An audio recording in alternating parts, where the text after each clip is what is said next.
আসসালামু আলাইকুম। ভারতের মণিপুরে যুদ্ধ প্রস্তুতি ভারতীয় আর্মির মোতায়েন অ্যান্টি ড্রোন সিস্টেম। ভারতের অরুণাচলের ৬০ কিলোমিটার অভ্যন্তরে প্রবেশ করেছে চীনা আর্মি, বেকায়দায় মোদী সরকার। পশ্চিম তীরে ট্রাক ড্রাইভারের গুলিতে নিহত ৩ ইসরায়েলি পুলিশ। উত্তর ইসরায়েলে অব্যাহত হিজবুল্লাহর রকেট হামলা, প্রথমবারের মতো সড়কে অবতরণ করল যুক্তরাষ্ট্রের F-35 ফাইটার জেট। বিডিভিউজ ইনফোটেনমেন্টে স্বাগত জানাচ্ছি আমি তাসনিম হোসাইন। আজ জানাবো প্রতিরক্ষা সংক্রান্ত গুরুত্বপূর্ণ কিছু খবর। ভারতের অরুণাচল প্রদেশে ৬০ কিলোমিটার অভ্যন্তরে ঢুকে পড়েছে চীনা আর্মি। চীনা আর্মি অরুণাচল প্রদেশের আঞ্জো জেলার কাপাপু এলাকায় প্রবেশ করে স্থাপন করেছে একটি ক্যাম্প। স্থানীয় অধিবাসীদের বরাত দিয়ে রোববার এই খবর প্রকাশ করেছে ভারতের ইন্ডিয়া টুডে সহ আরও কয়েকটি গণমাধ্যম। অরুণাচলের যে এলাকায় চীনা আর্মি নতুন ক্যাম্প স্থাপন করেছে সেটিকে ভারত তাদের নিজেদের এলাকা বলে দাবি করে থাকে। তাদের দাবিকৃত সীমান্ত থেকে ৬০ কিলোমিটার অভ্যন্তরে চীন স্থাপন করেছে এই ক্যাম্প। অরুণাচল প্রদেশ বর্তমানে ভারতের দখলে, তবে চীনও এই প্রদেশটিকে তাদের বলে দাবি করে আসছে দীর্ঘদিন থেকে। ভারতের দাবি করা প্রদেশটির অনেক এলাকায় প্রায়ই হানা দেয় চীনা আর্মি। মাঝে মধ্যে ঘটে রক্তক্ষয়ী যুদ্ধ। প্রদেশটির দখল ধরে রাখতে ভারত দুর্গম বিভিন্ন পাহাড়ি এলাকায় নির্মাণ করেছে সুড়ঙ্গ, সড়ক, ব্রিজ সহ বিভিন্ন অবকাঠামো। চীনও অরুণাচল প্রদেশে মোতায়েন করে রেখেছে আধুনিক যুদ্ধবিমান, ভারী আর্টিলারি সিস্টেম, আধুনিক হালকা ট্যাঙ্ক সহ বিপুল পরিমাণ সেনা। বরফ আচ্ছাদিত অরুণাচল সীমান্তে বিরূপ পরিবেশকে জয় করে সেনা অবস্থান নিশ্চিত করার জন্য চীন যেসব প্রস্তুতি নিয়েছে তার তুলনায় অনেক পিছিয়ে রয়েছে ভারত। এসব এলাকায় প্রায়ই ভারতীয়দের ধরে নিয়ে যাওয়ার অভিযোগ রয়েছে চীনা আর্মির বিরুদ্ধে। ভারতের মণিপুর রাজ্যে বিরাজ করছে টান টান উত্তেজনা। ড্রোন হামলা মোকাবেলায় মোতায়েন করা হয়েছে অ্যান্টি ড্রোন গান সিস্টেম। রোববার রাতে হাজার হাজার মানুষ বিক্ষোভ করেছে মণিপুরের রাজপথে। শনিবারের দাঙ্গার সময় প্রতিপক্ষের বিরুদ্ধে ড্রোন এবং রকেট হামলা নিয়ে তোলপাড় চলছে গোটা ভারত জুড়ে।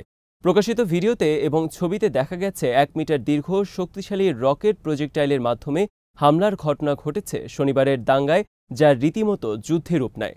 এই নিয়ে সৃষ্টি হয়েছে চাঞ্চল্য। ভীতি আতঙ্ক বিরাজ করছে ভারতীয় আর্মি সহ আইন শৃঙ্খলা বাহিনীর মধ্যে, কারণ ড্রোন হামলা মোকাবেলার জন্য ভারতের হাতে নেই পর্যাপ্ত সংখ্যক অ্যান্টি ড্রোন গান সিস্টেম। এছাড়া দাঙ্গায় শক্তিশালী রকেট প্রজেক্টাইল ব্যবহার নিয়ে বিরাজ করছে নতুন আতঙ্ক। দাঙ্গা মোকাবেলায় হিমশিম খাচ্ছে আসাম পুলিশ। ভারতের বিরোধী মহলে তীব্র সমালোচনা চলছে মোদী সরকারের বিরুদ্ধে।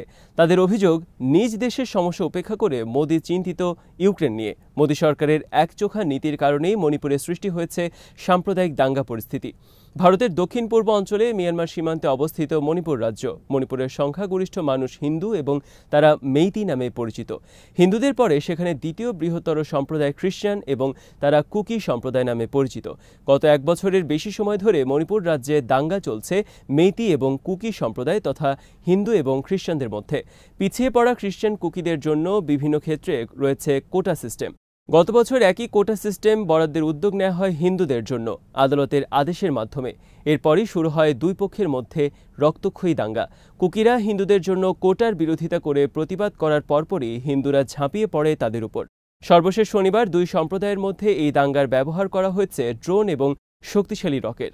ভারতের পুলিশ অভিযোগ করেছে খ্রিস্টান কুকিরা ব্যবহার করেছে এই রকেট এবং ড্রোন মেইতিদের বিরুদ্ধে হামলার জন্য। তবে তারা এই অভিযোগ অস্বীকার করেছে। মণিপুরে বর্তমানে মুখ্যমন্ত্রী বীরেন সিং একজন বিজেপি নেতা। অভিযোগ রয়েছে চলমান এই দাঙ্গার পেছনে রয়েছে কেন্দ্র এবং মণিপুর বিজেপির হাত। তারা কেবল হিন্দু সম্প্রদায়ের স্বার্থ নিশ্চিত করতে চাওয়ায় সূত্রপাত হয়েছে এই দাঙ্গার। পশ্চিম তীরের জর্ডান সীমান্তে রোববার বন্দুকধারীদের গুলিতে নিহত হয়েছে ৩ জন ইসরায়েলি পুলিশ। অ্যালেনবাই ব্রিজ ক্রসিং পয়েন্টে জর্ডান থেকে আগত একটি ট্রাক থেকে ড্রাইভার বের হয়ে ইসরায়েলি পুলিশ লক্ষ্য করে আচমকা গুলিবর্ষণ করতে থাকে। এতে ঘটনাস্থলে নিহত হয়েছে ৩ ইসরায়েলি পুলিশ। এলাকাটি ফিলিস্তিনের, কিন্তু নিয়ন্ত্রণ করছিল ইসরায়েল পুলিশ। ইসরায়েল আর্মি দাবি করেছে হামলাকারী জর্ডান থেকে আগত এবং তাকে হত্যা করা হয়েছে। পশ্চিম তীরের ২ সপ্তাহের বেশি হল সর্বাত্মক অভিযান শুরু করেছে ইসরায়েল আর্মি। এরপর সেখানেও ছড়িয়ে পড়েছে গাজার ন্যায় তীব্র যুদ্ধ। এই যুদ্ধে সশস্ত্র বিভিন্ন গ্রুপের সাথে যোগ দিয়েছে সেখানকার সাধারণ মানুষ। হামাস আহ্বান জানিয়েছে পশ্চিম তীরের মানুষকে ইসরায়েলের বিরুদ্ধে যুদ্ধে যোগ দেওয়ার জন্য। পশ্চিম তীর ফিলিস্তিন রাষ্ট্র নামে পরিচিত, তবে ১৯৬৭ সাল থেকে সেখানে মোতায়েন রয়েছে ইসরায়েল আর্মি এবং পুলিশ। ১৯৬৭ সালের পর থেকে সেখানে ৭ লাখের বেশি ইহুদিদের অবৈধ বসতি স্থাপন করেছে ইসরায়েলি সরকার। এসব অবৈধ বসতি স্থাপনকারীরা বর্তমানে ইসরায়েল আর্মির সাথে হামলায় যোগ দিয়েছে পশ্চিম তীরের ফিলিস্তিনিদের বিরুদ্ধে। এদিকে রোববার উত্তর ইসরায়েলে ঝাঁকে ঝাঁকে ড্রোন এবং রকেট হামলা চালিয়েছে হিজবুল্লাহ। জাওরা মিলিটারি সাইটে হামলা চালিয়ে ধ্বংস করেছে নবস্থাপিত আয়রন ডোম এয়ার ডিফেন্স সিস্টেম।